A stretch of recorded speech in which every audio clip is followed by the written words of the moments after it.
मराठा मोर्चाचा जुना video post करून शिल्लक सेनेची आबरू वाचवण्याचा प्रयत्न आहे। मराठा मोर्चाचे समन्वयक अंकुश कदम यांनी संजय राऊतांवरती ही टीका केली आहे। राऊत राजकीय फायद्याचा विचार करत असाल तर तो ढोंगीपणा आहे अशी देखील टीका यावेळेला अंकुश कदम यांनी केली आहे। संजय राऊत यांनी जो आहे तो एक व्हिडिओ ट्विट केलाय आणि तो महामोर्चाचा व्हिडिओ असल्याचं त्यांनी त्या व्हिडिओमध्ये सांगितलं होतं, परंतु त्या व्हिडिओवरती मराठा क्रांती मोर्चाच्या समन्वयकांनी जो आहे तो आक्षेप घेतला आणि हा व्हिडिओ जो आहे तो मराठा मोर्चाचा असल्याचं त्यांच्याकडून सांगण्यात येतं।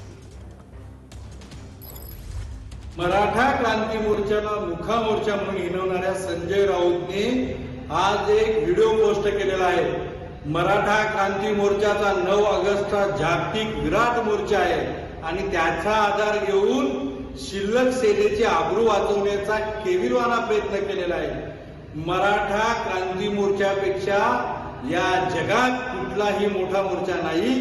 संजय राऊत, तुम्ही जो व्हिडिओ पोस्ट केलेला आहे हा केविलवाना प्रयत्न आहे।